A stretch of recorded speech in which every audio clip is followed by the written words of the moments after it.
ಅಗತ್ಯ ವಸ್ತುಗಳ ಬೆಲೆ ಏರಿಕೆ ಖಂಡಿಸಿ ರಾಜ್ಯದಲ್ಲಿ ಬಿಜೆಪಿ ನಾಯಕರ ಜನಾಕ್ರೋಶ ಯಾತ್ರೆ ಮುಂದುವರೆದಿದೆ. ಈ ದಿನ ಸಕ್ಕರೆ ನಾಡು ಮಂಡ್ಯಕ್ಕೆ ಯಾತ್ರೆ ಎಂಟ್ರಿ ಕೊಟ್ಟಿದೆ. ಮಾಜಿ ಸಚಿವ ಬಿ ಶ್ರೀರಾಮುಲು ಅವರು ರಾಜ್ಯ ಸರ್ಕಾರದ ವಿರುದ್ಧ ಕಿಡಿಕಾರಿದರು.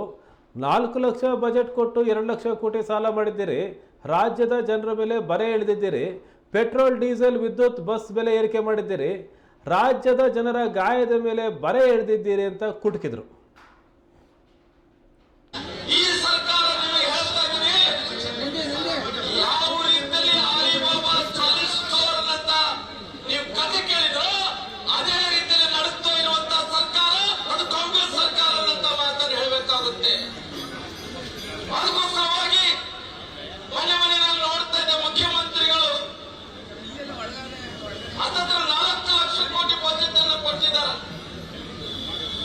ಬಹುಶಃ 4 ಲಕ್ಷ ಬಜೆಟ್ ಅನ್ನು ಕೊಡಬೇಕಾದ್ರೆ